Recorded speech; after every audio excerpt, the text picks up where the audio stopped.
welcome back to Grand Hours podcast series by LUXUO Vietnam. Today, I'm very happy to be in the Austin Home Interiors with Mrs. Robin King Austin. It's good to have you in our podcast series. Welcome. We're glad you're here. Thank you. So, let's talk about the leadership portrait and the brand vision from the Austin Home Interiors.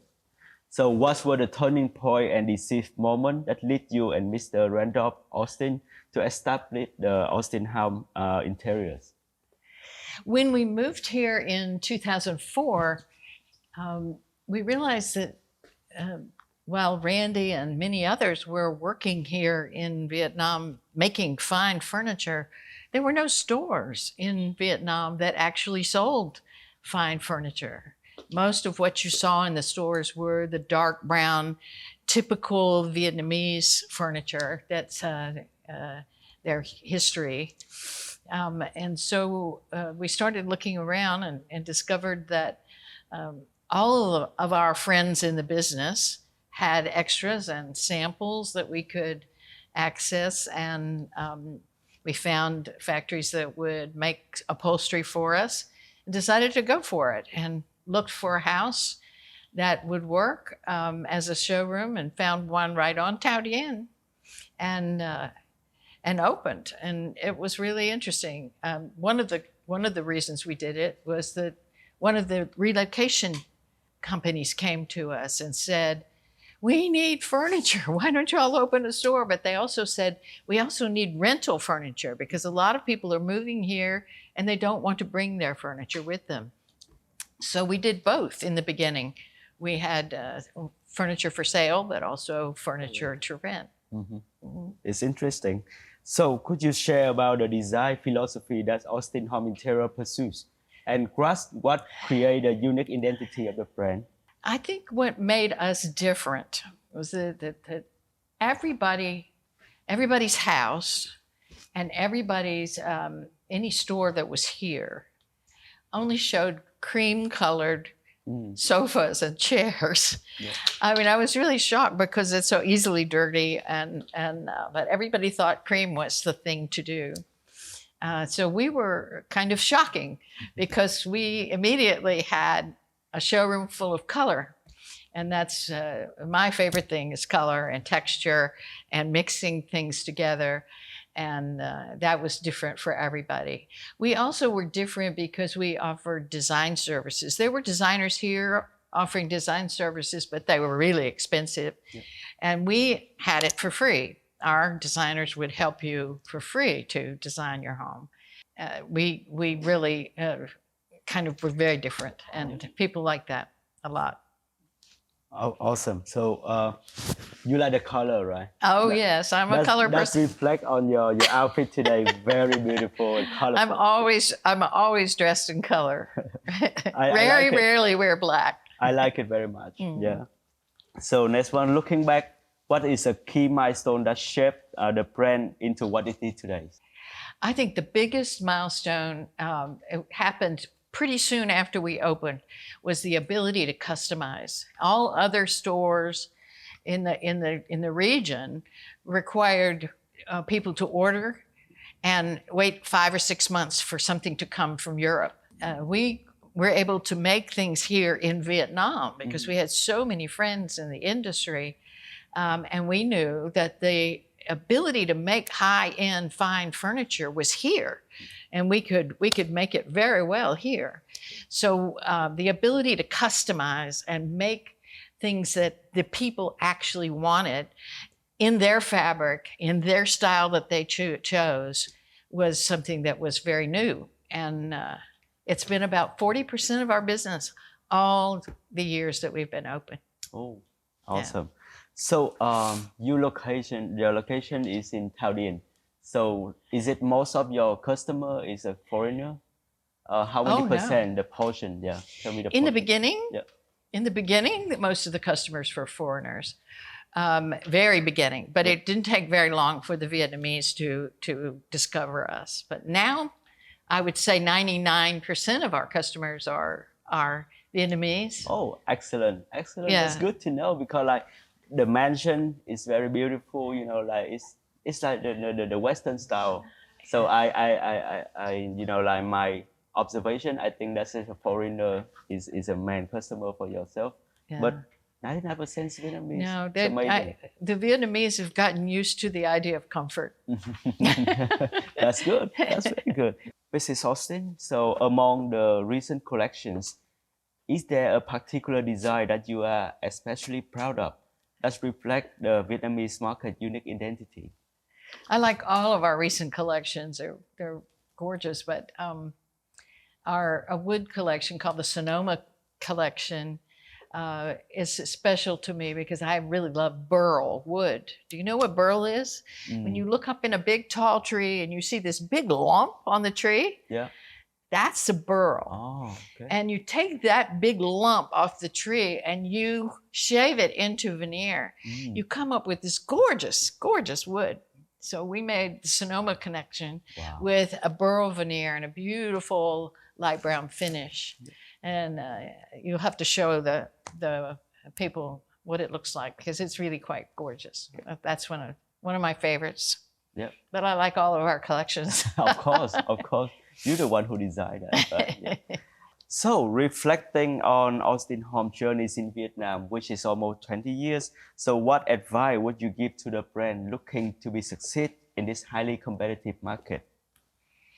I think one of our advantages is that we knew that most high-end furniture in the world is made in Vietnam now by the factories here. And so we could do a lot right here. And I think companies who are coming into the market would do well to make here and take advantage of the great quality that Vietnamese people can provide and the beauty of the materials that are available here. Use that and make things locally. Awesome. Gives you a good advantage. You don't have to import. You don't have to wait 6 months. Yep. And beautiful. Great quality is available. Thank you much. All right, so now we move on the market positioning and growth strategies of Austin Home Interiors. So how does Austin Home self-positions in Vietnam high-end interior market? And what are the brand core competitive advantage and charm? I think everybody who comes here knows that everything we make and sell is extremely high quality. I think that is a very big core competitive advantage. The second is they really love customization. They love the fact that they can go through our book of chairs and pick one, or like this one, they can bring us a picture and say, I really like this. And we can design something for them with their idea. And then make it with the fabric that they want, the textures that they want, the feeling that they want, the comfort level.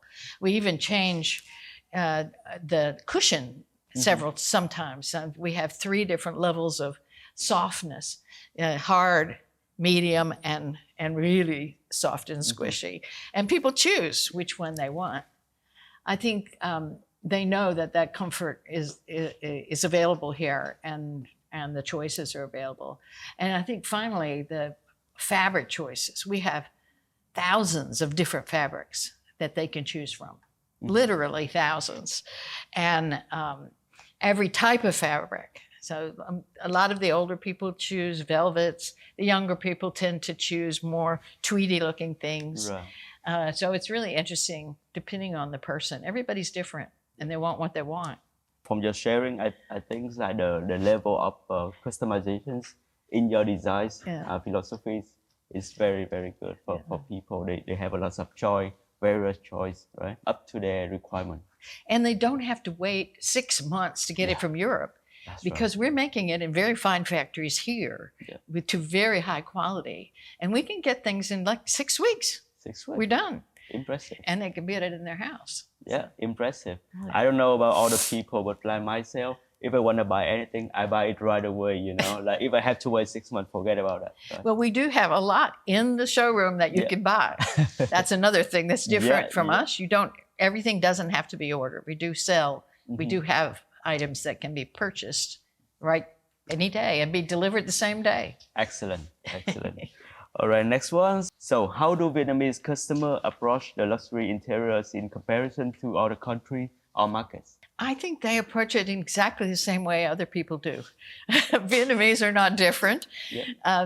They want what they like. Mhm. And they want something that appeals to them and their idea of what comfort and beauty is. And again, customization, it makes it work for us. I think absolutely everybody enjoys the fact that they can change the fabric, do different things, and get exactly the texture and the comfort level and the beautiful colors that they particularly want in their home. All right. In the market where consumer behavior is still highly affected by the price, like Vietnam, so how does the brand persuade customers to invest in truly luxurious living space? We emphasize quality. There's no question that what we make is incredibly high quality. My husband had a whole career in making the top, best furniture in the world. And he was president of Theodore Alexander when we were here, and making some absolutely incredible stuff. So he taught the factories actually how to improve their ability to do beautiful finishes and details and structure and so forth that have made now almost all of the makers who make high-end furniture around the world come to Vietnam and make here in the factories here, as opposed to other countries, because the Vietnamese people are so good at details.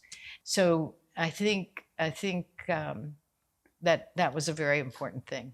Yeah, I think Vietnamese labor is very smart and like hardworking, and they pay attention to detail. And they always want to do it right. Yep. One of the things that impressed both of us working here as opposed to working in America is the Vietnamese people loved making things beautiful and loved doing it right and getting it perfect. America's not like that. It's wonderful to work here. All right. Good to know. Good to know. The younger generation in Vietnam is becoming an influential customer segment. So how do their tastes differ from Austin Home traditional buyers? And how does the brand balance the aesthetic, functionality, and personalization in each design? Certainly the majority of our buyers are older, but it's really fun when a young couple comes in. And with the older buyers, it's usually just the woman. Yeah. But when it's with the younger ones, it's always a couple. And they make decisions together. And it's always fun to watch the young couples make their decisions. They tend to lean a little bit more modern in their picking of the designs that we have. We have so many, maybe 40 sofa styles. And they generally pick a more modern style. Chairs the same. And they tend to, whereas the older people tend to pick velvets, the younger ones might pick texture. Yep. I think they tend to a little bit lighter, more subtle, neutral colors than the older ones. The older ones are now brave enough to do the bold colors.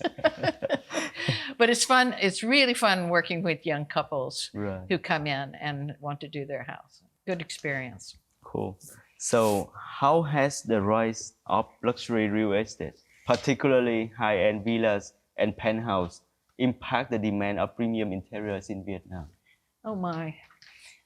I can't tell you how many times we've had people come in and just want to come buy everything for their new place. Yeah. They come in and say, I've bought a penthouse, I've bought a villa, or whatever. Or one day a new consul general from the Middle East came in with his whole family, and they had this huge house on on this street, actually. Right. And they bought 5 beds, 2 dining room sets, 3 living rooms Wow.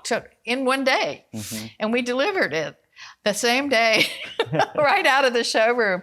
And then a couple of weeks later, they came back and bought more to fill in. So it's really fun. But we often have people who want to just fill up the whole house with everything we have. And that's the beauty of our having things we can sell right now. So in next part, we're gonna talk about the definition of the house of lux and the futures of the industry with your personal insights. So in your opinion, a living space or the house require what element to be called house of lux? Exterior, interior aesthetic, detail, ambience, design formulas. What is the most emotional and sensory experience of house of lux that needs to provide to the resident and guests?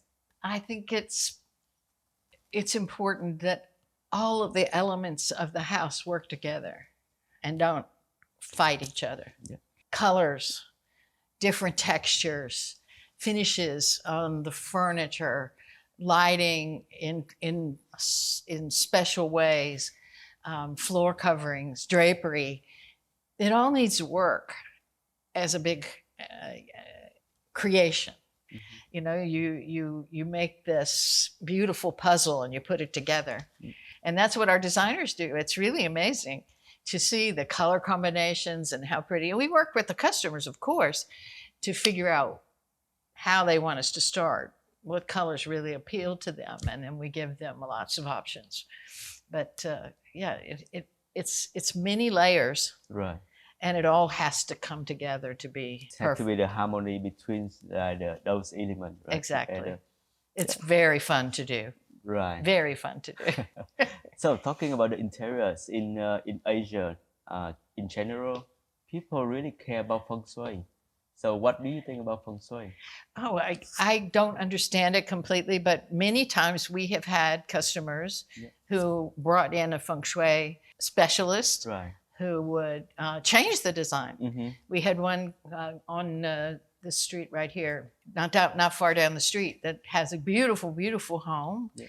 And she brought in feng shui, and she ended up changing actually the design of the house and moving a bathroom or something. I don't remember what, but and we did some changes in the way that we structured the layout as well. So like you comply with the specialist. Exactly. Yeah. If that's a big issue for someone, we need to respect it. Absolutely. Right. You know, Asian a little bit superstitious, right? Yeah. Yeah.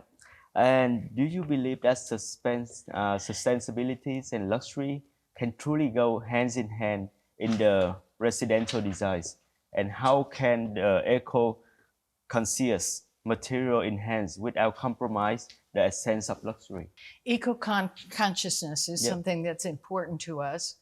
And almost everything we make is made, the interior of all this furniture that you see is made with acacia that's grown on farms.